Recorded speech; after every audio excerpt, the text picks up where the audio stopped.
হেলতে দুলতে গরুর গাড়ি চলতে লাগলো জঙ্গলের পথে। এই জঙ্গল গভীর নয়, জ্যোৎস্না মাখা রাত হলেও এক কথা ছিল, কিন্তু এই অন্ধকারে এই রকম পথে এগিয়ে চলতে বেজায় বেগ পেতে হচ্ছে ওদের। আশেপাশের কিছুই দেখা যাচ্ছে না। গাছের ডালে রাতচরা পাখির ডাকে চমকে উঠল জমিদার মশাই। কিছু দূর গিয়ে হঠাৎই সামনের গরুর গাড়িটা থেমে গেল। জঙ্গল শেষ হয়েছে, সামনে একটা শ্মশান। জমিদার মশাই দেখল গরুর গাড়ি থেকে দুজন নেমে আস্তে আস্তে প্রবেশ করলো শ্মশানে। জমিদার মশাই একটুও দেরি না করে ওদের পিছনে পিছনে শ্মশানে ঢুকল। কিছু দূর এগিয়ে দেখল কয়েক হাত দূরে একজন তান্ত্রিক সামনে আগুন জ্বালিয়ে বসে রয়েছে। তার কপালে চওড়া করে কাটা কালো টিকা, পরনে লাল আলখাল্লা, গলায় গলায় জবার মালা, চোখের তলায় মোটা করে পড়া কাজল। তার চোখের মনির রং এতটাই গোলাটে যে দূর থেকে মনে হচ্ছে চোখের সম্পূর্ণটাই সাদা। মোটা গোঁফ তা দিয়ে ওপরে তোলা, বুক অবধি নেমে এসেছে দাড়ি, ঘন কালো কোঁকড়া মাথার চুল। এক কথায় নির্জন শ্মশানে এই রূপ দেখলে সাধারণ মানুষের হৃৎপিণ্ড হাতে বেরিয়ে আসবে।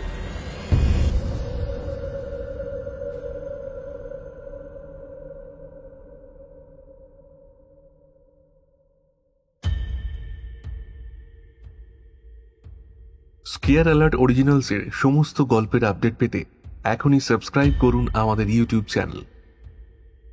আজ আপনাদের জন্য রয়েছে অঙ্কিতা ঘোষের কলমে অমাবস্যার মহানিশা। আজকে আপনাদের জন্য থাকছে এই গল্প থেকে একটি প্রশ্ন, যেটি সঠিক উত্তরদাতাদের নাম আমরা পরবর্তী গল্পে ঘোষণা করব, এবং আগের গল্পের সঠিক উত্তরদাতাদের নামও আজ গল্পের শেষে ঘোষণা করা হবে। শুরু হচ্ছে আজকের গল্প।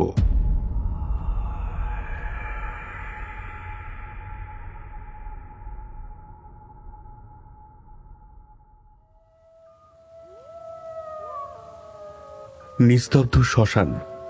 ঝিঁঝি পোকার শব্দের সঙ্গে দূরে কোথাও শেয়াল ডেকে উঠল। কিছু কিছু চিতার আগুন থিতিয়ে পড়ে ধিক ধিক করে চলছে। কালো কাপড়ে নিজেকে আড়াল করে রাখা একজন ব্যক্তির হাত থেকে একগুচ্ছ চুল নিয়ে এক তান্ত্রিক মরার মাথার খুলিতে সেই চুলগুলো রাখল। সঙ্গে রাখতে হলো 5টা মূর্ছে ধরা লোহার টুকরো, মদ, কাঁচা রক্ত, পচা কলা এবং মরা পায়রার মাথা। তারপর ক্রমাগত ভারী পুরুষ কণ্ঠস্বরে সেই নিস্তব্ধ পরিবেশে এক নাগাড়ে উচ্চারিত করে চলল একটা মন্ত্র। প্রাণ করবে আনচান, মারব যখন মারণ বান। ছোট বউ প্রতিজ্ঞা দেবী, বানের ঠেলায় খাবে খাবি। অঙ্গে অঙ্গে ধরবে জ্বালা, পুড়বে শরীর, শুকোবে গলা। 3 দিন পরে মরবে হায়, অমাবস্যার মহানিশায়। ওম হ্রিং সিং ব্রিং ছট স্বাহা, ওম হ্রিং সিং ব্রিং ছট স্বাহা, ওম হ্রিং সিং ব্রিং ছট স্বাহা। মোহরপুরের জমিদার বাড়ির কোনায় কোনায় তখন ছেয়ে রয়েছে অন্ধকার। জমিদার বাড়ির সিলিং থেকে ঝুলে থাকা কাঁচের ঝাড় হাওয়ায় নড়ে টুংটাং শব্দ করে চলেছে। জমিদার বাড়ির কেউ কোথাও জেগে নেই। কেবল প্রহরীরা চোখ গোল গোল করে হাতে মোটা লাঠি ও কোমরের সঙ্গে বাঁধা ধারালো ছুরি নিয়ে জমিদার বাড়ি পাহারা দিয়ে চলেছে। বাকি সবাই ঢলে পড়েছে এক গভীর নিদ্রায়। ঘুমের ঘোরে খানিকটা অস্বস্তি অনুভব করে এদিক ওদিক করছিল এই বাড়ির ছোট বউ প্রতিজ্ঞা দেবী। হঠাৎ বুকের ভিতরে জ্বালা করে উঠল তার। চোখ খুলে উঠে বসল সে। চোখটাও কেমন জ্বালা জ্বালা করছে। পাশে অঘরে ঘুমোচ্ছে জমিদার মশাই। পালঙ্ক থেকে নেমে উঠে দাঁড়াতে গেল প্রতিজ্ঞা দেবী। মেঝেতে তার কোমল পা দুটো পড়তেই সর্বাঙ্গ ছ্যাঁক করে উঠল। আস্তে আস্তে পা থেকে হাত, হাত থেকে বুক, বুক থেকে মাথা, সবই জ্বলতে লাগলো। সর্বশরীরের জ্বালা মেটানোর জন্য সে ছটফট করতে করতে চিৎকার করে উঠল। পালঙ্কের অপর প্রান্তে এতক্ষণে আরামে শুয়েছিল জমিদার অমরেন্দ্র কুমার রায় চৌধুরী। স্ত্রীর চিৎকারে সে তাড়াতাড়ি উঠে পড়ল। ঘরের অন্ধকারে সে প্রথমে কিচ্ছু দেখতে পেল না। তারপরই বিছানা ছেড়ে উঠে দেখল তার স্ত্রী মাটিতে পড়ে রীতিমতো ছটফট করে চলেছে। প্রতিজ্ঞা দেবীর মুখ থেকে কথা বের হচ্ছে না, শুধুই গোঁ গোঁ করে চলেছে সে। দু চোখ বেয়ে অঝরে নামছে জল।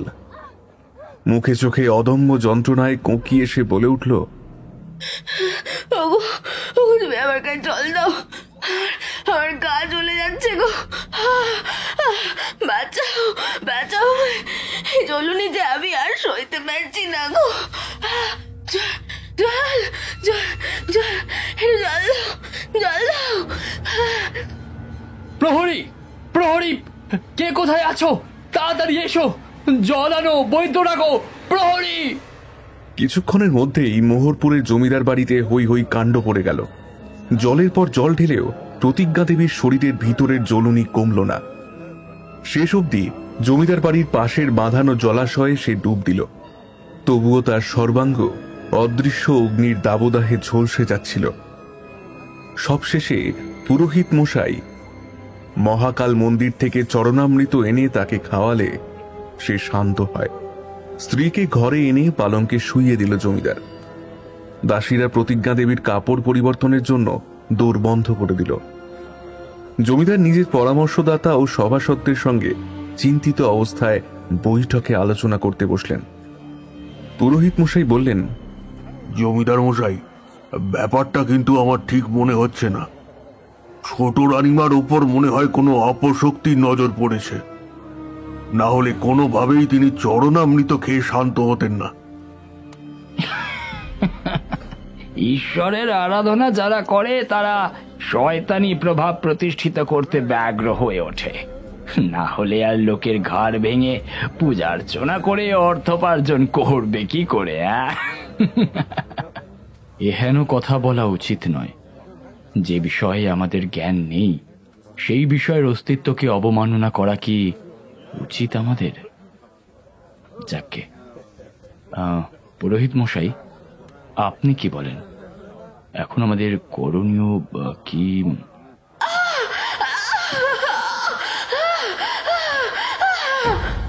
ঠিক সেই সময় বীভৎস চিৎকার শোনা গেল প্রতিজ্ঞার ঘর থেকে। জমিদার সমেত প্রত্যেকে সেই দিকে ছুটে গেল। প্রতিজ্ঞার ঘরের সামনে যেতেই জমিদার দেখল সেই ঘর থেকে দলা পাকানো ভেজা কাপড়ের মতো দাসীদের কেউ ছুঁড়ে ছুঁড়ে বারান্দায় ফেলে দিচ্ছে। থম মেরে দাঁড়িয়ে রইল জমিদার সমেত বাকিরা। আস্তে আস্তে ঘর থেকে বেরিয়ে এলো প্রতিজ্ঞা। মুখে তার বীভৎস হাসি, চোখে তীব্র রাগ। চুল এলোমেলো করে প্রতিজ্ঞা ঘাড় বেঁকিয়ে অদ্ভুত স্বরে বলল, কিরে, ভয় পেয়েছিস? এই ঘরে কেউ ঢুকবি না। আমি এখন একা একা থাকবো। আস্তে আস্তে এই শরীরের মধ্যে সব কিছু যখন একেবারে ফাঁকা হয়ে যাবে, তখন আমি মুক্তি পাবো। এই কথা বলেই জ্ঞান হারালো প্রতিজ্ঞা দেবী।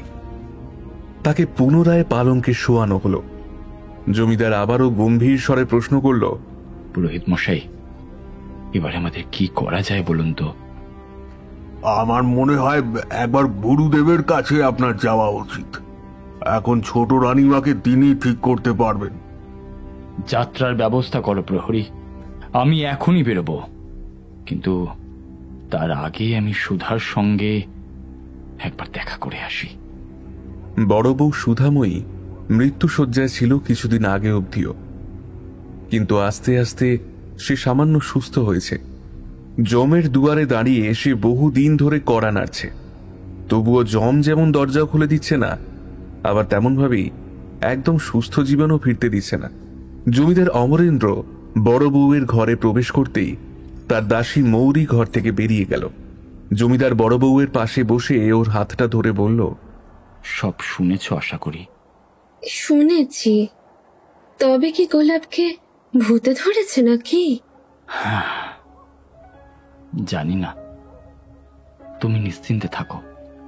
তোমার আদরের গোলাপকে আমি আবার সুস্থ করে তুলব, কিন্তু আজ আমি না ফিরে আসা অব্দি তুমি প্রতিজ্ঞার ঘরের কাছে নিজেও যাবে না, আর আমাদের মেয়েকেও যেতে দেবে না।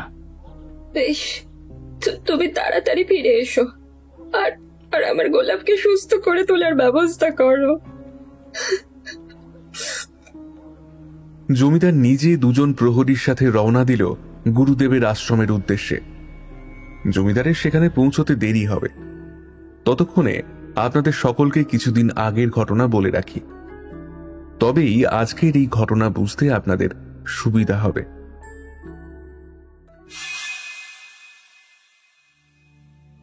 আজ থেকে 1 বছর আগে অমরেন্দ্র আর সুধাময়ীর কন্যা সন্তান জন্মগ্রহণ করে। তারপর থেকেই সুধাময়ী অসুস্থ হয়ে পড়ে। কি এমন রোগ তার ঘাড়ে এসে চেপে বসল যে সে আর সুস্থই হতে পারল না। দেশ বিদেশের নাম করা বৈদ্য এসে জবাব দিয়ে গেল, 1 দিন, 1 সপ্তাহ, 1 মাস কিংবা 1 বছর, যে কোনো সময় প্রাণ যেতে পারে। ওই রকম দুধের সন্তানকেও ঠিকমতো বুকে নিতে পারল না সে। জমিদার মশাই নানান কাজে ব্যস্ত, বাচ্চা সামলানো দায় হয়ে উঠেছে। জমিদার বাড়ি ভর্তি লোকলস্কর, অথচ সুধাময়ী দেবী স্বামীকে ডেকে বলল, আমি আমার মেয়েকে কোনোভাবেই যার হাতে মানুষ হতে দেব না। আমি বলি কি, তুমি এবার একটা বিয়ে করো। তুমি কি পাগল হলে? এ জীবনে তোমায় ছাড়া আর কারোরই হওয়া আমার পক্ষে সম্ভব নয়। ওগো ওগো, তুমি তুমি এমন করো না, আমার কথাটা একটু শোনো। আচ্ছা শোনো না, আমি বলি কি, আমি আমি তোমার জন্য একটা মেয়ে দেখি, যে শুধুমাত্র আমাদের মেয়েকে মায়ের মতো ভালোবাসা দেবে। তোমায় বিয়ে করলে সেও তো আমার মেয়েরই মা হবে, বলো? তোমায় আমার দিব্যি রইলো। এই আবদার যদি তুমি না রাখো, তাহলে আমি না কিছু খাবো, না তোমার সঙ্গে কোনো কথা কইব। কি বলছো এসব? বাজিজেদ করতে নেই। এখনই বলো, এখনই বলতে হবে, হ্যাঁ কি না বলো। আমি কোনো কথা শুনবো না, বলো। আচ্ছা, কিন্তু আমারও একটা শর্ত আছে। বেশ, কি শর্ত? তুমি শুধুমাত্র আমাদের সন্তানের মা হিসাবেই ছোট বউকে এই বাড়িতে আনবে। সে কিন্তু আমার স্ত্রীর মর্যাদা পাবে না। এই সত্য তুমি তাকে জানিয়ে তবেই বিয়ের ব্যবস্থা করবে। আচ্ছা, তাই হবে। তুমি যা বলবে তাই হবে। আগামীকাল আমি সেই মেয়েকে তোমার সামনে আনার ব্যবস্থা করছি। চিন্তা নেই, সে তোমার গায়ে পড়ে স্থির অধিকার দাবি করবে নেকো।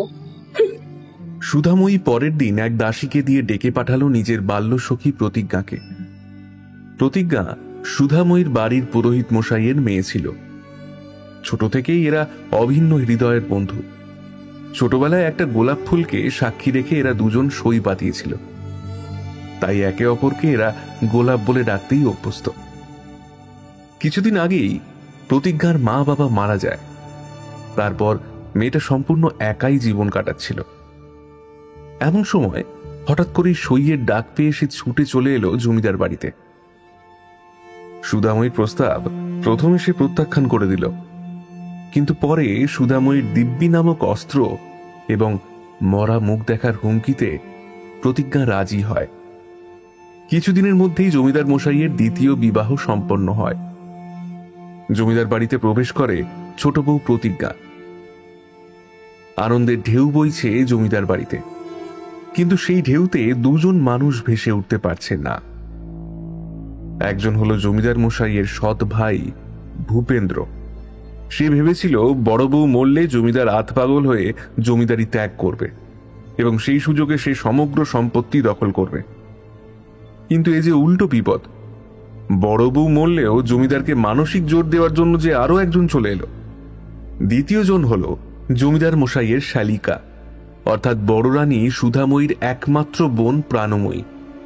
তার আবার প্রথম থেকেই জমিদার মশাইয়ের উপর নজর ছিল। সুধাময়ী জমিদার মশাইয়ের দ্বিতীয় বিবাহের প্রস্তাব করলে সে ভেবেছিল দিদি নিজের স্বামীর পাত্রী এবং নিজের কন্যার মা হিসাবে তাকেই বেছে নেবে। কিন্তু নিজের দিদি যে বোনকে ছেড়ে অন্য কাউকে নিজের পরিবারের দায়িত্ব নিতে বলবে, এই আশা প্রাণময়ী করেনি। সুতরাং বলাই বাহুল্য, উক্ত বিক্ষুব্ধ দুজনেরই রাগ গিয়ে পড়ল পরিবারের নতুন আসা সদস্য প্রতিজ্ঞার ওপর।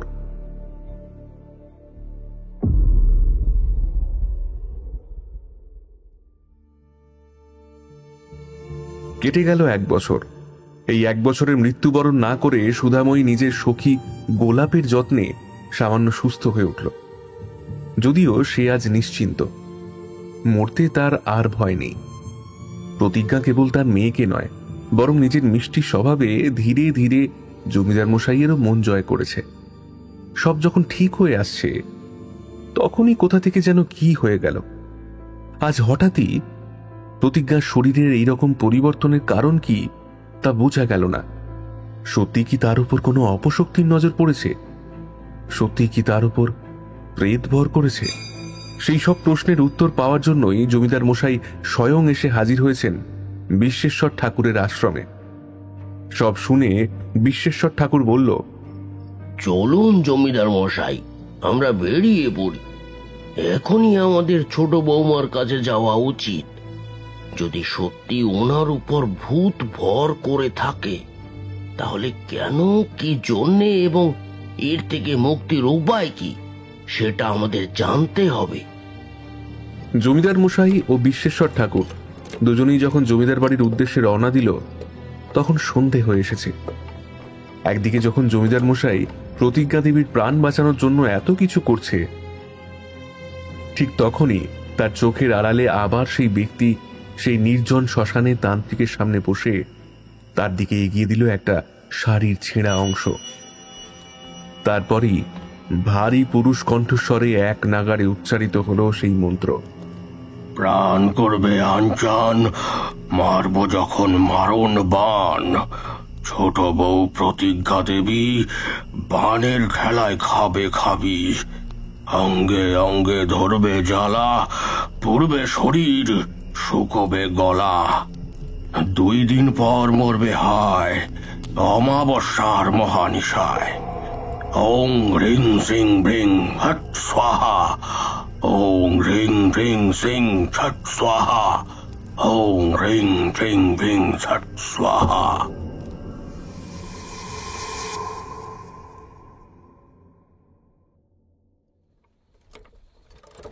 জমিদার মশাই বিশ্বেশ্বর ঠাকুরকে নিয়ে জমিদার বাড়িতে প্রবেশ করতেই একজন দাসী এসে বলল, জমিদার মশাই, একটা বড় বিপদ হয়েছে। ছোট বউ তাণ্ডব শুরু করেছেন, তাই পালঙ্কের সঙ্গে ছোট বউয়ের হাত পা বাঁধতে হয়েছে। মানে কি বলছো তুমি? গুরুদেব, আসুন আসুন গুরুদেব। ছোট বউয়ের ঘরের সামনে এসে জমিদার দেখল সুধাময়ী বাইরে বসে ঠকঠক করে কাঁপছে। তার সর্বাঙ্গ একটা শাল দিয়ে মোড়ানো আছে। জমিদার মশাই তার দিকে এগিয়ে গেল। এ কি অবস্থা সুধা? তোমায় আমি বারণ করেছিলাম এই ঘরের সামনে আসতে। সর্বনাশ হয়েছে গো। আমার মনটা গোলাপের জন্য কাঁদছিল, তাই একবার তাকে চোখের দেখা দেখতে এসেছিলাম। আমায় দেখেই আমায় আক্রমণ করলো। ফল কাটার ছুরি তুলে নিয়ে আমার দিকে ছুঁড়ে মারলে। দেখো না, দেখো আমার কি অবস্থা করেছে, একটু দেখো। জমিদার মশাই দেখল সুধাময়ীর কাঁধ থেকে তখনও রক্ত ঝরে পড়ছে। তাই সে শাল চাপা দিয়ে এতক্ষণ নিজেকে আড়াল করে রেখেছিল। এ কি অবস্থা তোমার? বৈদ্য ডাকো কেউ। প্রাণময়ী কোথায়? আর আর ভূপেন্দ্র, সেই বা কোথায়? আমি তো তাদের সব সময় তোমার কাছে থাকতে বলেছিলাম। প্রাণময় তো বললো মন্দিরে যাবে, আর ঠাকুরপো কোথায় গেছে আমি জানি না গো। প্রহরী, আগে সুধাময়ীর জন্য বৈদ্য ডেকে পাঠাও। আর সুধা, তুমি এখনই তোমার ঘরে যাও। জমিদার মশাই ও বিশ্বেশ্বর ঠাকুর ছোট বউয়ের ঘরে প্রবেশ করল। দেখল পালঙ্কের ওপর হাত পা বাঁধা অবস্থায় শুয়ে আছে প্রতিজ্ঞা। তার নজর বিশ্বেশ্বরের দিকে। প্রতিজ্ঞার চোখের মণিটা অবাস্তবভাবে বড় হয়ে পুরো চোখটাকে কালো করে দিয়েছে। ঠোঁটের কোণে পৈশাচিক হাসি নিয়ে বিভৎস কণ্ঠে সে বলে উঠল,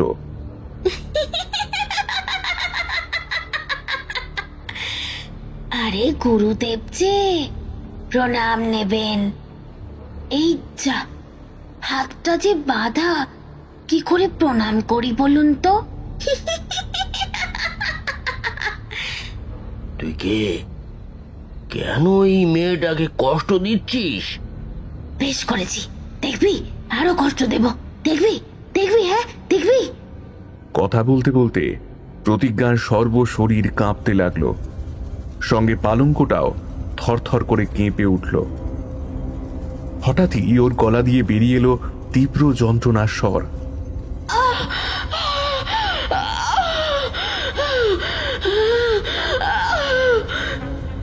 ওর নাক মুখ দিয়ে বেরিয়ে আসছে কালো ধোঁয়া, সর্বাঙ্গে অদৃশ্য আগুনের ছ্যাঁকায় ফোসকা পড়ে যাচ্ছে তার। ঘরের আসবাব এদিক সেদিক হুড়মুড় করে পড়ে গেল। প্রতিজ্ঞার হাত পায়ে বেঁধে থাকা দড়ি ছিঁড়ে যেতেই পালঙ্ক থেকে 10 হাত উপরে ভেসে উঠল প্রতিজ্ঞার শায়িত দেহ। বিস্ফারিত দৃষ্টিতে জমিদার মশাই ও বিশ্বেশ্বর ঠাকুর দেখে চলেছে এইরূপ ভয়ানক দৃশ্য। বিশ্বেশ্বর ঠাকুর নিজের ঝুলি থেকে একটা গুঁড়ো মাটির মতো কিছু মুঠো বের করে বিড়বিড় করে কিছু বলে নিয়ে ছুঁড়ে দিল প্রতিজ্ঞার দিকে।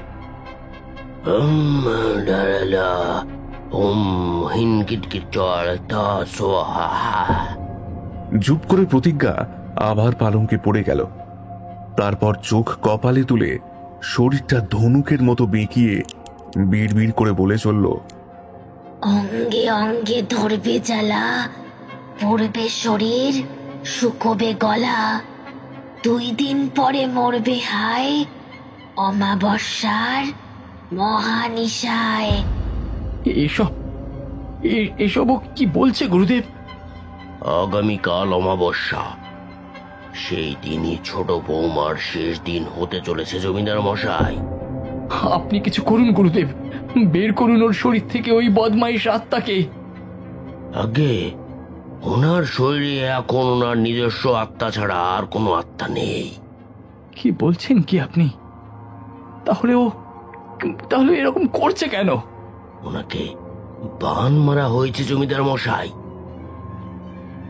যে সে বান নয়, একেবারে মারণ বান। এই বান দমন করা সহজ নয়। এই বানের মাধ্যমে ছোট রানীমার আত্মাকে বশ করে ভয়ানকভাবে চালিত করা হচ্ছে। এইসব যা আপনি চোখের সামনে দেখছেন, নিজের কানে শুনছেন, তা কোনোটাই ওনার শরীরে ভর করা কোনো আত্মা করছে না, বরং তার আত্মাকেই বশ করে এসব করানো হচ্ছে। এসব অন্য কারোর কাজ, যে চায় ছোট বৌমার ক্ষতি করতে। আপনি একটু বাইরে চলুন, এই ঘরে আর কথা বলা উচিত হবে না। ওকে এভাবে ফেলে এখন চলে যাব? হ্যাঁ, আমরা যত সামনে থাকবো ততই ছোট বৌমা নিজেকে কষ্ট দেবে। আসুন আসুন জমিদার মশাই, আমরা বরং বৈঠকে যাই। জমিদার মশাই ও বিশ্বেশ্বর ঠাকুর এসে বসল জমিদার বাড়ির বিরাট বৈঠকে। সেই ঘরের ত্রিসীমানায় কেউ যাতে না আসতে পারে তার হুকুম করে জমিদার মশাই গুরুদেবের সঙ্গে বার্তালাপ শুরু করল। গুরুদেব, সত্যি কি ওকে বাঁচানো যাবে না? যাবে, কিন্তু সেই রাস্তা যে ভারী কঠিন জমিদার মশাই। আপনি কি এতটা পারবেন? কি বলছেন গুরুদেব?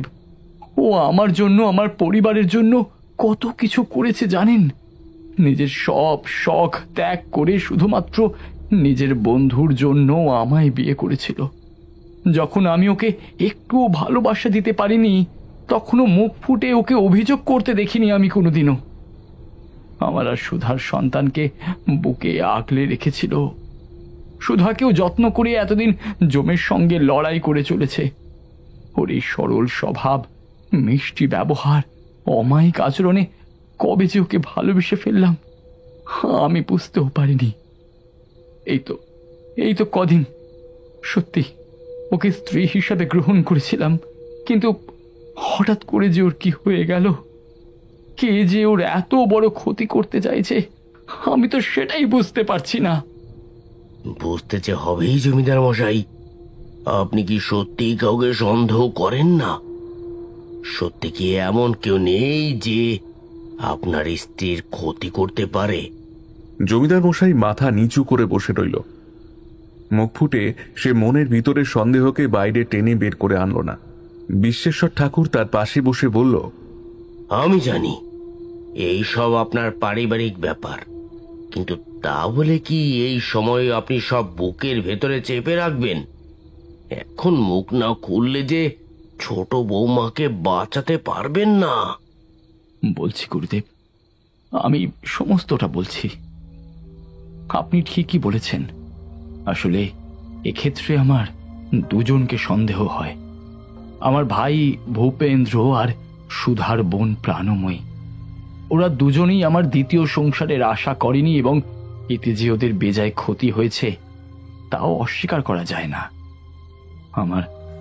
আমার সৎ ভাই এই সম্পত্তির মালিকানা চেয়েছিল, কিন্তু আমি বড় ছেলে, তাই বাবা সমস্ত জমিদারির দখল আমায় দিল।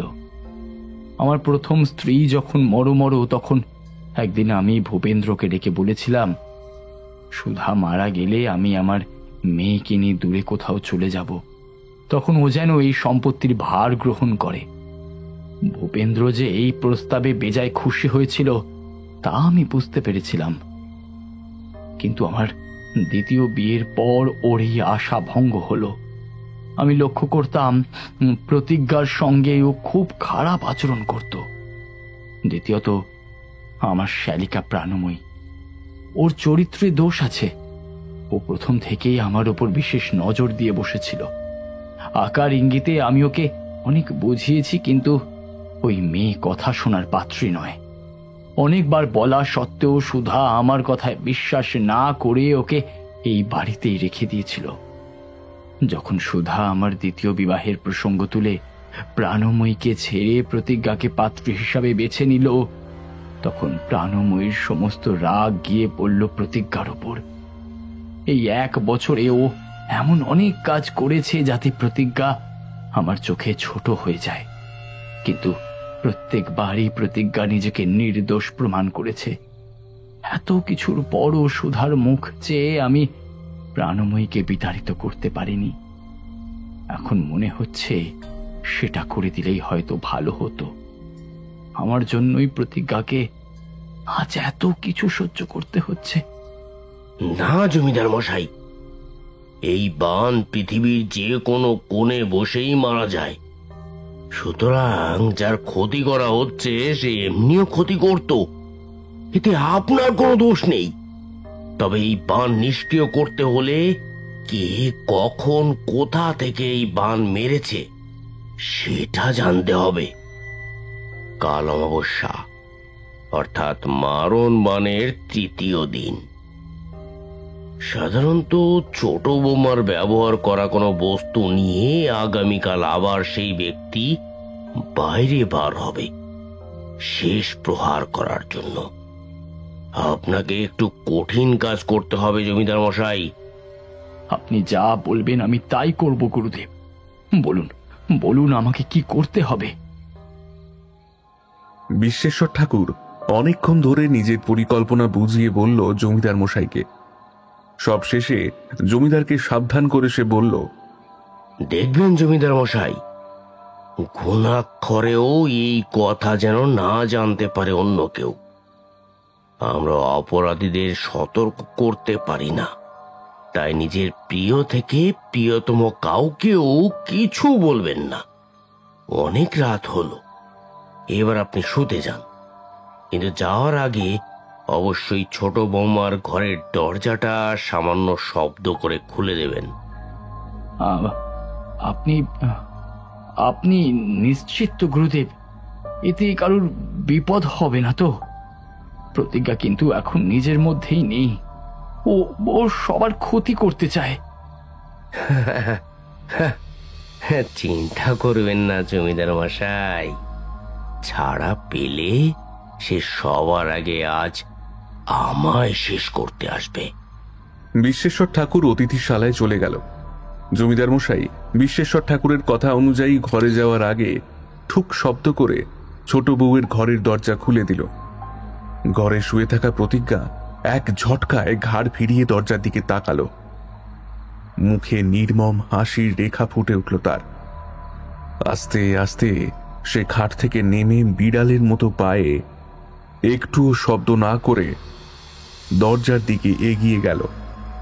আস্তে করে দরজা খুলে উন্মুক্ত বারান্দার দিকে তাকিয়ে কাউকে দেখতে পেল না সে। এবারে ঘর থেকে বেরিয়ে তীরের বেগে সে অতিথিশালার দিকে এগিয়ে গেল।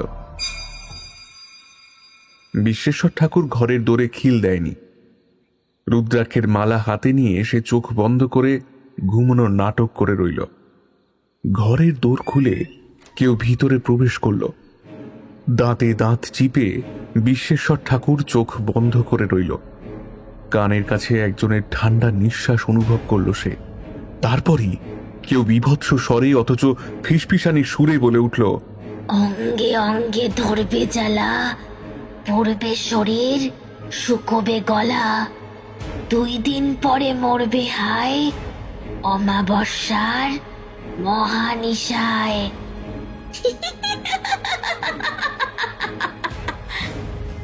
চোখ মেলে তাকালো বিশ্বেশ্বর ঠাকুর। সামনের দৃশ্য দেখে নিমেষে তার চোখ ফেটে বাইরে বেরিয়ে আসছিল। প্রতিজ্ঞা দেবী উল্টো হয়ে ঝুলে রয়েছে।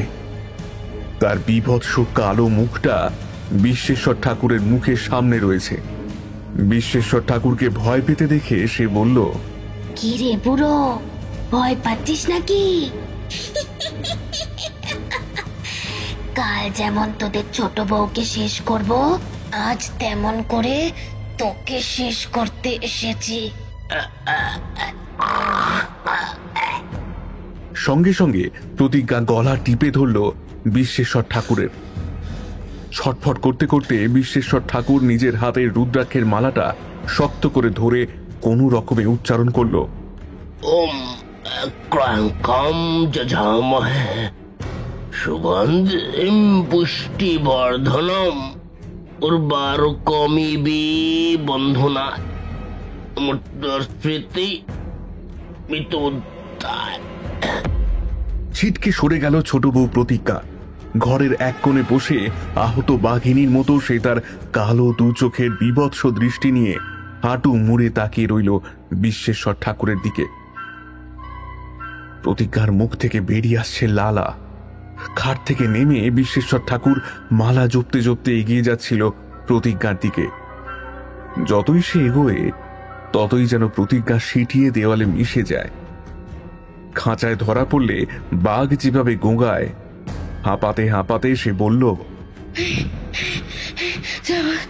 বলছি না, মেরে দেবো, সবাইকে মেরে দেবো, কিন্তু যা বলছি। বিশ্বেশ্বর ঠাকুর ওর কথায় কর্ণপাত না করে এগিয়ে যেতে লাগলো। হঠাৎ প্রতিজ্ঞা মাকড়সার মতো দেওয়ালে 4 হাত পা বেঁকিয়ে তরতর করে দেওয়াল বেয়ে উঠে গেল। তারপর ঝাঁপ দিয়ে মাটিতে নেমে তীরের বেগে হামাগুড়ি দিয়ে ঘর থেকে বেরিয়ে যেতে গেল। কিন্তু ঠিক তখনই বিশ্বেশ্বর ঠাকুর প্রতিজ্ঞার চুল টেনে ধরল। প্রতিজ্ঞা বিভৎস জোরে চিৎকার করে নিজের চুল ছাড়িয়ে ঘর থেকে বেরিয়ে গেল।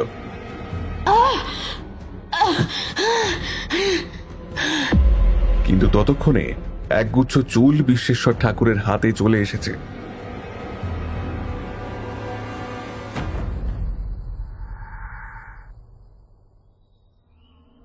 কি বলছো দাদা? এই অবস্থায় তুমি বাইরে যাবে? ছোট বৌদির পাগলামি যে দিন দিন বাড়ছে। এই সময় তুমি না থাকলে আমরা এখন এই পাগলের সঙ্গে একা একা কি করে থাকবো? সামলে কথা বলো ঠাকুরপো। প্রতিজ্ঞা তোমার দাদার স্ত্রী হয়। তুমি কি বলছো দিদি? আমরা সবাই স্পষ্ট দেখতে পাচ্ছি ওকে ভূতে ধরেছে। জামাই বাবুই বা কতদিন সহ্য করবে বলো? তোমার জন্য একটা অপয়া মেয়েকে বিয়ে করতে হলো, এখন ওর হাত থেকে মুক্তি পাওয়ার জন্য জামাই বাবুকে চলে যেতে হচ্ছে। সুধাময়ী জমিদার মশাইয়ের কাছে গিয়ে বলল, হ্যাঁ গো, তুমি কি এই জন্য এখান থেকে চলে যাচ্ছ? তুমি চিন্তা করো না, আর কারোর বাজে কথায় কানও দিও না। আমি গুরুদেবের পরামর্শে মোহরপুরের বাইরে একটা জাগ্রত মন্দিরে যাচ্ছি। আগামীকালই ফিরে আসবো আমি। আজ একটা রাতের জন্য তোমরা কেউ ওই দিকে যাবে না। প্রতিজ্ঞাকে গুরুদেব সামলে নেবেন। আমার গোলাপকে তুমি বাঁচিয়ে নাও গো। দেখেছো তুমি, ও শুকিয়ে কেমন তারা কাঠ হয়ে গেছে। এই কঠিন অবস্থায়ও তাচ্ছিল্যের হাসি হাসতে হাসতে ভূপেন্দ্র বলল, কালই চলে এসো কিন্তু দাদা, বলা তো যায় না, অনেক সময় ভূতের ভর করলে মানুষ আর বাঁচে না শুনেছি। ভূপেন্দ্র সুরে সুর মিলিয়ে প্রাণময়ী বলল, সেই বলা তো যায় না, কাউকে মারতে না পেরে আজও নিজেই মরে গেল। চলো না, তুমি তুমি ওদের কথা শোনো না। তোমায় গুরুদেব যা বলেছেন তাই করো, শুধু কাল তাড়াতাড়ি ফিরে এসো গো। জমিদার মশাই একজন প্রহরী নিয়ে বেরিয়ে পড়ল, কিন্তু নগর ছেড়ে বাইরে গেল না। জমিদার বাড়ি থেকে সামান্য দূরেই এক জায়গায় সে লুকিয়ে বসে রইল। তার সতর্ক দৃষ্টি তখন জমিদার বাড়ির দিকে। কে আসছে কে যাচ্ছে সবই সে তীক্ষ্ণ দৃষ্টিতে পর্যবেক্ষণ করে চলেছে। অন্যদিকে ছোট বউয়ের ঘরের সামনের বারান্দায় হোমকুণ্ড সাজিয়ে বিশ্বেশ্বর ঠাকুর আসন পেতে বসল। ঘরে নিথর দেহে শুয়ে রয়েছে প্রতিজ্ঞা দেবী। হোমকুণ্ডে মন্ত্রপুত কাঠ সাজাতে সাজাতে তার দিকে নজর রাখছে বিশ্বেশ্বর ঠাকুর। প্রতিজ্ঞা একবার নিজস্ব স্বাভাবিক গলায় বিড়বিড় করে বলছে, কেউ আমাকে একটু জল দাও, আমার গলাটা শুকিয়ে যাচ্ছে, খুব কষ্ট হচ্ছে, খুব কষ্ট।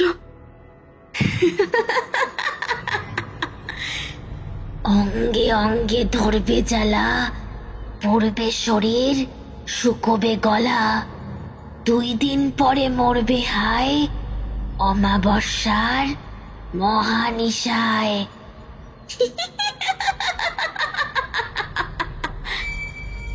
জমিদার বাড়ির চূড়া থেকে দৃশ্যমান সূর্য পশ্চিম আকাশে ঢলে পড়ল। আজ আকাশে চাঁদ নেই। অমাবস্যার নিকষ কালো অন্ধকারের চাদর মুড়িয়ে মোহরপুরের জমিদার বাড়ি আজকের দুর্ঘটনার জন্য অপেক্ষা করে বসে রইল। বিশ্বেশ্বর ঠাকুর যজ্ঞের জন্য হোমকুণ্ডে ঘৃতাহুতি দিয়ে আগুন জ্বালালো। জপতে শুরু করলো নিজের ইষ্ট মন্ত্র। অন্যদিকে জমিদার মশাইয়ের নজর জমিদার বাড়ির দরজার দিকে। কারোর অপেক্ষায় আজ তাকে এতক্ষণ ঝোপের আড়ালে থাকতে হচ্ছে, কিন্তু এখনো কেউ সেখান থেকে বেরিয়ে আসছে না। হঠাৎ একজন প্রহরী জমিদারকে এসে ফিসফিস করে বলল, জমিদার মশাই, আপনি বলেছিলেন জমিদার বাড়ির বাইরে খেয়াল রাখতে। আমি এক্ষুনি দেখলাম 2 জন লোক আপাত মস্তক কালো কাপড় মুড়িয়ে একটা গরুর গাড়িতে উঠে বসলো। তারপর গাড়ি জমিদার বাড়ির পেছনের জঙ্গলের রাস্তা দিয়ে এগিয়ে গেল। সর্বনাশ! আমাদের গরুর গাড়ি নিয়ে এসো ঝটপট। আমি নিয়ে এসেছি জমিদার মশাই, একটু এগিয়ে রাখছি, বটতলার সামনে অপেক্ষা করছে। আমি ওই দিকেই যাচ্ছি, আর তুমি মন দিয়ে শোনো। সোজা জমিদার বাড়িতে ঢুকে গুরুদেবকে গিয়ে বলো আমি রওনা দিয়ে দিয়েছি। জমিদার মশাই দৌড়ে বটতলার কাছে গেল। সেখানে অপেক্ষা করছিল গরুর গাড়ি। জমিদার উঠে বসে বলল, তাড়াতাড়ি চালাও, জমিদার বাড়ির পেছনে জঙ্গলের রাস্তা ধরো, সামনে একটা গরুর গাড়ি যাচ্ছে, সেটাকে ধরতেই হবে। প্রহরী ততক্ষণে জমিদার বাড়িতে প্রবেশ করে ছুটে গিয়ে বিশ্বেশ্বর ঠাকুরকে বলল, গুরুদেব, জমিদার মশাই তাদের দেখা পেয়েছেন, পিছুও নিয়েছেন। ঠোঁটের কোণে একটা হাসির ঝিলিক খেলে গেল বিশ্বেশ্বর ঠাকুরের। হাতে রুদ্রাক্ষের মালা চেপে ধরে একগুচ্ছ চুল মাটির পাত্রে রাখল। তারপরই শুরু করল মন্ত্রপাঠ। ওম ত্রম্বকায় যজামহে সুগন্ধিম পুষ্টিবর্ধন উর্বারুক্মিব বর্ধনা মূর্তস্মৃত্য মিথোত্তায় ওম তৎপুরুষায় বিগ্রহে মহাদেবে ধীমতি তন্ন রুদ্র প্রচোদয়াৎ। অন্যদিকে গরুর গাড়ির চালক একটু এগোতেই জমিদার কয়েক হাত দূরে দেখতে পেল আরো একটা গরুর গাড়িকে। জমিদার ফিসফিস করে বলল, ওদের থেকে কয়েক হাত দূরে চলো, ওরা যাতে আমাদেরকে সন্দেহ না করে। হেলতে দুলতে গরুর গাড়ি চলতে লাগলো জঙ্গলের পথে। এই জঙ্গল গভীর নয়, জ্যোৎস্না মাখা রাত হলেও এক কথা ছিল, কিন্তু এই অন্ধকারে এই রকম পথে এগিয়ে চলতে বেজায় বেগ পেতে হচ্ছে ওদের। আশেপাশের কিছুই দেখা যাচ্ছে না। গাছের ডালে রাতচরা পাখির ডাকে চমকে উঠল জমিদার মশাই। কিছু দূর গিয়ে হঠাৎই সামনের গরুর গাড়িটা থেমে গেল। জঙ্গল শেষ হয়েছে, সামনে একটা শ্মশান। জমিদার মশাই দেখল গরুর গাড়ি থেকে দুজন নেমে আস্তে আস্তে প্রবেশ করলো শ্মশানে। জমিদার মশাই একটুও দেরি না করে ওদের পিছনে পিছনে শ্মশানে ঢুকল। কিছু দূর এগিয়ে দেখল কয়েক হাত দূরে একজন তান্ত্রিক সামনে আগুন জ্বালিয়ে বসে রয়েছে। তার কপালে চওড়া করে কাটা কালো টিকা, পরনে লাল আলখাল্লা, গলায় গলায় জবার মালা, চোখের তলায় মোটা করে পড়া কাজল। তার চোখের মনির রং এতটাই গোলাটে যে দূর থেকে মনে হচ্ছে চোখের সম্পূর্ণটাই সাদা। মোটা গোঁফ তা দিয়ে ওপরে তোলা, বুক অবধি নেমে এসেছে দাড়ি, ঘন কালো কোঁকড়া মাথার চুল। এক কথায় নির্জন শ্মশানে এই রূপ দেখলে সাধারণ মানুষের হৃৎপিণ্ড হাতে বেরিয়ে আসবে। ওরা দুজনে তার সামনে বসে পড়ল। জমিদার মশাই একটা গাছের আড়াল থেকে ওদের ওপর নজর রাখছিল। সেই তান্ত্রিক লোভার্তু স্বরে বলল, আজ তো শেষ দিন, টাকার থলি দেখতে পাচ্ছি না যে। কালো কাপড়ের মধ্যে থেকে একজন লাল শালুতে মোড়া কিছু একটা তান্ত্রিকের হাতে দিল। এই তো, এটাই তো চাই। চলুন চলুন শুরু করি আজকের শেষ কাজ। সঙ্গে এনেছেন তো যেটা আনতে বলেছিলাম? কাপড়ে মোড়া একজন একটা চুলের কাঁটা তান্ত্রিকের হাতে দিল। এই যে প্রতিজ্ঞা দেবীর চুলের কাঁটা, খোদ জমিদার মশাই এটা তাকে দিয়েছিল। কে হতে পারে এরা? মুখের কাপড় কেন সরাচ্ছে না? তান্ত্রিক সেই চুলের কাঁটা একটা মরার মাথার খুলিতে রেখে বলল, আজ শেষ রাত। আপনারা যাকে মারতে চাইছেন সে আজই শেষ হয়ে যাবে। কিন্তু আমি একটা জিনিস জানতে চাই, মারুন বানের মতো বিভৎস বান চালনা কেন করতে চাইলেন? এই বানে সে তো মরেই যাবে, কিন্তু আপনাদেরও তো নরক ভোগ করতে হবে। আমি না হয় লোভী, মৃত্যুর পর কি হবে সেসব ভেবে জীবন ভিখারির মতো কাটাতে চাই না, কিন্তু আপনাদের তো কোনো অভাব নেই, তাহলে কেন করছেন এই পাপ? এই কথা শুনে কাপড়ে মোড়া দুজন আস্তে আস্তে নিজের মুখের কাপড় সরাতে উদ্যত হল। প্রথম জনের মুখ দেখে চমকে উঠল জমিদার। এ যে সেই দাসী যে সব সময় বড় বউয়ের সঙ্গে থাকত। এবারে পাশের জনও নিজের মুখের কাপড় সরিয়ে দিল। দ্বিতীয় জনের মুখ দেখে জমিদার মশাইয়ের ব্রহ্মাণ্ড কেঁপে উঠল। এ যে বড় বউ, নিজের পরিচারিকা মৌরি সমেত এই শ্মশানে এসেছে বড় বউ সুধাময়ী। বড় বউয়ের মুখে লেগে থাকা শয়তানি ভাব জমিদার মশাই এর পূর্বে কোনোদিনও দেখেনি। ঠিক দেখছে কি? সত্যি কি এ বড় বউ? তার মানে এই দাঁড়ায় যে নিজের প্রাণের বন্ধু গোলাপের মৃত্যু চাইছে খোদ বড় বউ। মানে সেই প্রতিজ্ঞাকে মৃত্যুবান মেরেছে। দুহাত দিয়ে নিজের চোখ মুছে নিল জমিদার।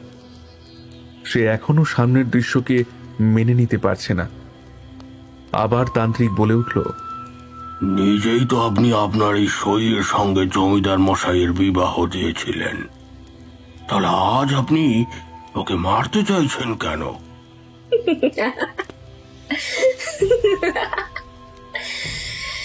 যদিও এই কৈফিয়ত আপনাকে দেওয়ার প্রয়োজন নেই, তবুও আজ বলবো। ভালো মানুষের নাটক করতে করতে কত কিছু যে মনের মধ্যে চেপে রেখেছি আজ আপনাকে বলি একটু হালকা হই না হয়। আপনি ঠিকই বলেছেন, আমি ওর সঙ্গে আমার স্বামীর বিয়ে দিয়েছিল, কিন্তু একটা শর্ত ছিল, আমি শুধু ওকে আমার সন্তানের মা হতে বলেছিলুম। আমার স্বামীর কিন্তু স্ত্রী হতে ওকে কোনো দিন আমি বলিনি কো। কিন্তু তাতে ওর দোষ কি? আপনার স্বামী ওকে স্ত্রী হিসেবে গ্রহণ না করলে ও তো আর নিজে নিজে স্ত্রী হয়ে উঠতে পারতো না। পুরুষ মানুষের মনের কি ভরসা, তারা কথা দিয়ে কথা রাখতে পারে না। বিশেষত মেয়ে মানুষের ক্ষেত্রে তাদের মন তো বড়ই দুর্বল হয়। কিন্তু ওই মেয়েটা সারা জীবন আমার ফেলা থুতু চেটে খেত, আর আজ আমার বাড়িতে আমার স্বামীর যোগ্য স্ত্রী হয়ে উঠবে, আর আমি তাকে ছেড়ে দেব? ছোটবেলা থেকেই আমার দেওয়া কাপড় ছাড়া ওর কিছু জুটতো না। আমি যখন খেতে পারতাম না তখন সেই এঁটো খাবার ওকে খেতে দিতাম। নিজের বলতে কি ছিল ওর? হ্যাঁ, কি ছিল? আমাদের বাড়ির গরিব পুরোহিতের মেয়ে ছিল। যতই বন্ধু বলি, পায়ের জুতো তো মাথায় করে ঘোরা যায় না, না? আমি বেশি দিন বাঁচবো না জেনেই ওকে ডেকে পাঠালাম আমার মেয়েকে মানুষ করার জন্য। ভেবেছিলাম আমার স্বামীর বউ করে আনলে ও আমার হাত তলায় থেকে যাবে। ওর জায়গায় অন্য কাউকে স্বামীর বউ করে আনার ঝুঁকি আমি নিতে চাইনি। তারপরও কোনোদিনও রূপসী ছিল না। আমার মনে হয়েছিল ওর রূপে আমার স্বামী কোনোদিনও গলবে না। কিন্তু আমি ভুল ছিলাম। ও কি করেছে আমার স্বামীর মন জয় করলো তা ভগবানই জানে। আমার স্বামী যখন ওর ঘরে প্রথম শুতে গেল, আমি সহ্য করতে পারিনি। আমি পারিনি সহ্য করতে। ঠিক করলাম ওকে শেষ করে দেব। কিন্তু ভাগ্যের কি পরিহাস দেখুন, যার মর অবস্থা ছিল সে হঠাৎ করে সামান্য সুস্থ হয়ে উঠল। এখন আর প্রতিজ্ঞার কোনো প্রয়োজন আমার নেই। তাই তো ওকে সরাতে বাধ্য হলাম আমি। তারপর আমার সন্তানকে আর স্বামীকে ওর কাছাকাছি দেখলে আমার ভিতরটা জ্বলে পুড়ে চড়খড় হয়ে যেত। কত কাঁদতাম আমি সবার আড়ালে, ভাবতাম সব মেনে নেব, কিন্তু পারিনি, আমি একটুও পারিনি।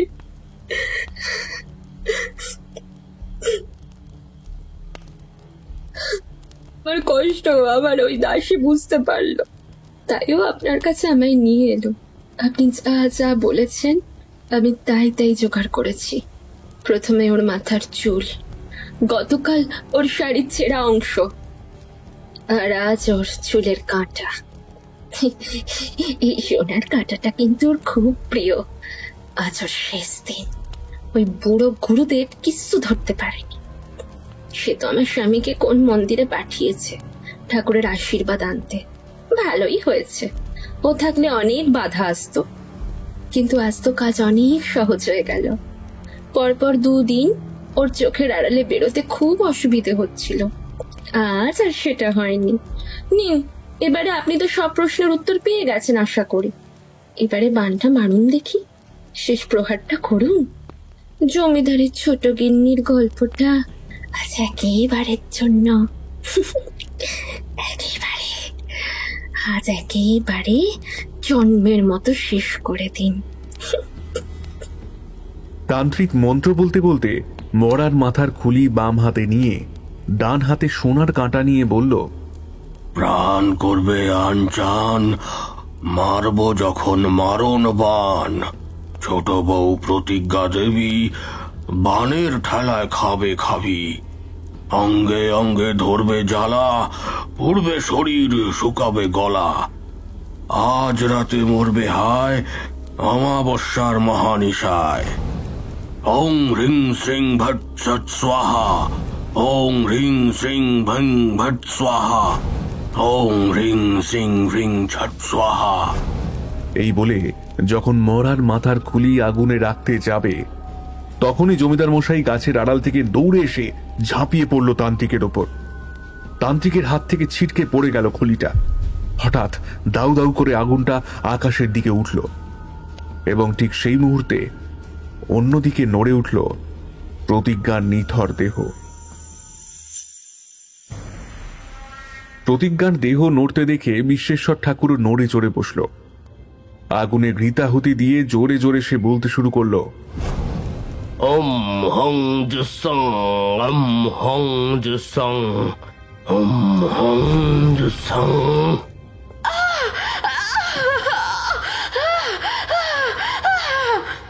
চিৎকার করে উঠল প্রতিজ্ঞা। ওর শরীর থেকে যেন নিংড়ে বের করে নেওয়া হচ্ছিল নিকষ কালো ধোঁয়া। চিৎকার করতে করতে খাট থেকে নেমে বাইরে বিশ্বেশ্বর ঠাকুরের সামনে এসে ভয়ানক স্বরে প্রতিজ্ঞা বলল, কষ্ট হচ্ছে, আমার কষ্ট হচ্ছে, ছাড় ছাড়, আমায় যেতে দে, ছাড় আমায় যেতে দে, ছাড় ছাড় বলছি। ছেড়েই তো দিচ্ছি। এই পবিত্র আগুনের তেজে আপনার শরীরের মধ্যে ঢুকে থাকা বান নিস্তেজ হয়ে যাবে এবং আপনাকে মুক্তি দিয়ে সেই বান কদি করতে যাবে তার, যে আপনাকে এই অবস্থায় এনেছে। বিস্ফারিত চোখে প্রতিজ্ঞা দেখল বিশ্বেশ্বর ঠাকুরের হাতে রয়েছে এক গুচ্ছ চুল। নিজের চুল বিশ্বেশ্বর ঠাকুরের হাতে দেখে প্রবল আর্তনাদ করে তার দিকে যেতে গেলেই বিশ্বেশ্বর ঠাকুর চুলের গুচ্ছ আগুনে আহুতি দিয়ে দিল। প্রতিজ্ঞা মাটিতে পড়ে ছটফট করে চলল। নাক কান মুখ থেকে বেরিয়ে আসছে কালো ধোঁয়া।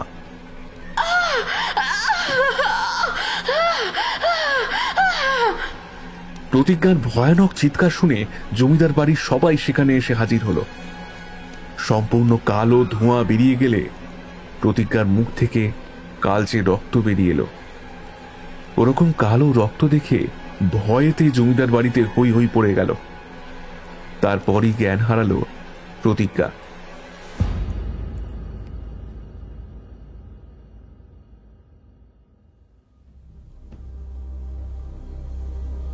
অন্যদিকে সামনে জমিদার মশাইকে দেখে চমকে উঠল সুধাময়ী। জমিদার বলে উঠল, ছি ছি ছি ছি সুধা, ছি, তোমার মনে এত বিষ! নিজের জন্য তুমি একজনকে এইভাবে সরিয়ে ফেলতে চাইলে? তুমি আমার কথাটা শোনো। ওগো, তুমি আমার কথাটা একটু শোনো। জমিদার মশাইয়ের ওপর সঙ্গে সঙ্গে ঝাঁপিয়ে পড়ল তান্ত্রিক। জমিদারের গলা টিপে ধরে দাঁতে দাঁত চেপে তান্ত্রিক বলল, শালা, তুই আমার অনেক বড় ক্ষতি করেছিস। আজ আজ তোকে আমি ছাড়বো না। মারণ বানের শেষ পর্যায়ে এসে তুই আমাদের বাধা দিয়ে আমাদের প্রত্যেককে বিপদে ফেলেছিস। তুই আপনি এসব কি করছেন? ছাড়ুন ওকে, ও আমার স্বামী হয়, ছাড়ুন। চুপ কর, চুপ কর। স্বামী? তোর স্বামীর জন্য আমি একা নই রে, তুইও মরবি। বান ফেরত আসলে সে আমাদেরই মারবে। বান কখনো একা ফিরে যায় না, একদিকে বাধা পেলে সে ফিরে আসে এবং যারা সেই বান মেরেছিল তাদেরই ধ্বংস করে। আজ মহানিশায় আমাদের মেরে তবে ওই বান নিস্তেজ হবে। এমন সময় শ্মশানে উঠল ঝড়। শোঁ করে বয়ে যাচ্ছে ঠান্ডা হাওয়া, ঝরে পড়ছে গাছের পাতা। হোমের আগুন দাউ দাউ করে জ্বলে উঠল। কেউ চোখ খুলে তাকাতে পারছে না। হঠাৎই সারি সারি শেয়াল একসাথে ডেকে উঠল। দূরে কোথাও বিড়াল কেঁদে উঠল।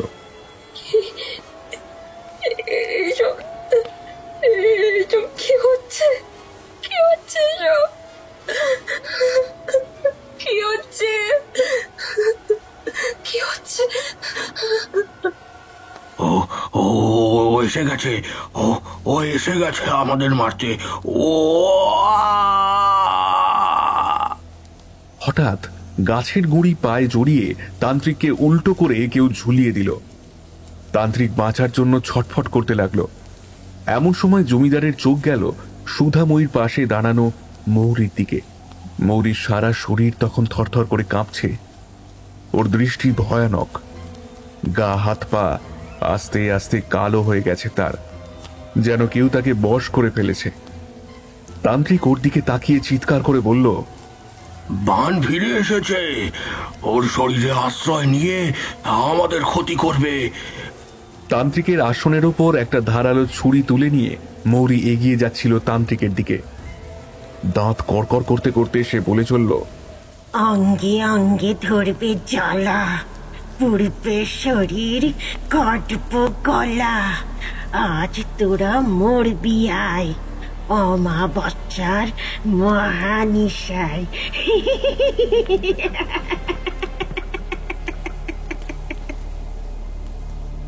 নিমেষের মধ্যে সে তান্ত্রিকের গলা ধর থেকে এক কোপে আলাদা করে দিল। তান্ত্রিকের মুন্ডু উড়ে গিয়ে পড়ল জমিদারের পায়ের কাছে। গাছে তান্ত্রিকের ঝুলন্ত দেহ থরথর করে কেঁপে স্থির হয়ে গেল। তারপরই মৌরি সুধার কাছে গিয়ে ওর নলিটা কেটে দিল। ফিনকি দিয়ে রক্ত বেরিয়ে এলো বড় বউয়ের গলা থেকে। জমিদার দৌড়ে গিয়ে স্ত্রীকে ধরে নিল। সুধাময়ী নিজের গলা চেপে মাটিতে বসে পড়ল। মৌরি তখন মন্ত্রমুগ্ধের মতো একটা জ্বলন্ত কাঠ তুলে আকাশের দিকে তাকিয়ে বলল, তোরা মরবি আয় অমাবস্যার মহানিশায়। এই বলে সেই জ্বলন্ত কাঠ তুলে নিয়ে নিজের গায়ে দিল। জ্বলতে লাগলো তার সারা শরীর। ওর চিৎকার সমগ্র শ্মশান চত্বর কাঁপিয়ে দিল।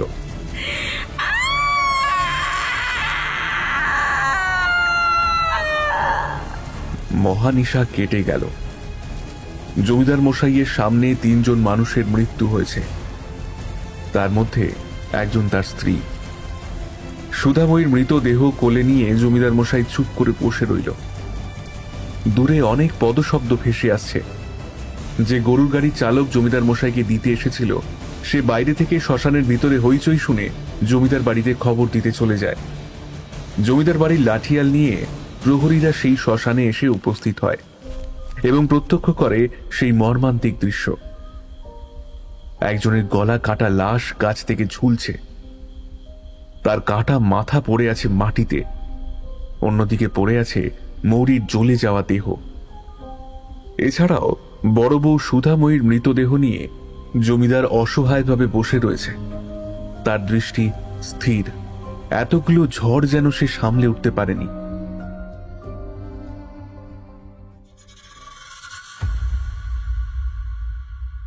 কয়েকদিন পর।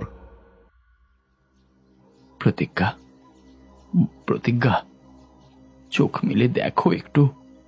ধীরে ধীরে চোখ খুলে তাকালো প্রতিজ্ঞা। সেই আগের চোখ, স্বাভাবিক মনি, নিস্তেজ দৃষ্টি, সরল মুখ নিয়ে স্বামীর দিকে তাকিয়ে বলল, আমার আমার কি হয়েছে গো? আমি এইভাবে শুয়ে আছি কেন? আরে কিচ্ছু হয়নি তোমার। তোমার শরীরটা ভালো নেই, তাই তুমি শুয়ে আছো। তুমি এখন বিশ্রাম নাও। গুরুদেব চলে যাচ্ছেন, ওনাকে একটু আমি এগিয়ে দিয়ে আবার ফিরে আসছি। গুরুদেব? ওমা, কবে এলেন? আমার ডাকবে তো?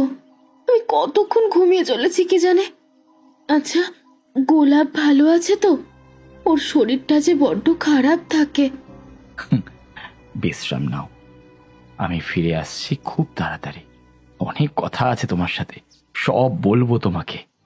বিশ্বেশ্বর ঠাকুর গরুর গাড়িতে উঠে বসলেন। জমিদার তাকে প্রণাম করে বলল, আজ আপনি না থাকলে আমি প্রতিজ্ঞার প্রাণ বাঁচাতে পারতাম না গুরুদেব। না না না, আমি কিছুই করিনি। যা করেছেন তা মহাকাল করেছেন। আপনি যে আমার কথা মতো এত কঠিন কাজ নির্ভুলভাবে সম্পন্ন করতে পেরেছেন। বান নিস্তেজ করার জন্য শেষ মুহূর্তে সেই বানকে আটকে ফেলার খুবই দরকার ছিল। এতেও আমরা সবাই আপনার সাহস ও ভালোবাসার পরিচয় পেয়েছি। গুরুদেব, প্রতিজ্ঞার প্রাণ বাঁচানোর জন্যই কি আমি ভুলবশত সুধাময়ীর প্রাণ নিয়ে নিলাম? আমাকে যে এই অপরাধ বোধ কুড়ে কুড়ে খাচ্ছে গুরুদেব। আপনি কিছুই করেননি জমিদার মশাই। ওই যে বললাম, যা করেন মহাকাল করেন। যে যা করেছে তার কর্মফল পেয়েছে জমিদার মশাই। এতে আপনার কোনো দোষ নেই। এখন শুধু আপনার একটাই কাজ, ছোট বৌমাকে সমস্ত সত্যি বলে দিয়ে তাকে সঙ্গ দেওয়া। এই আঘাত হয়তো উনি প্রথমে সহ্য করতে পারবেন না। তাই করব গুরুদেব। প্রতিজ্ঞা সম্পূর্ণ সুস্থ হয়ে যাক, তারপর একদিন স্ত্রী কন্যাকে আশ্রমে নিয়ে যাব। আপনি সাবধানে গমন করুন গুরুদেব। বিশ্বেশ্বর ঠাকুর জমিদার মশাইয়ের মাথায় হাত রেখে বলল, আমার আশীর্বাদ সব সময় তোমার সঙ্গে আছে।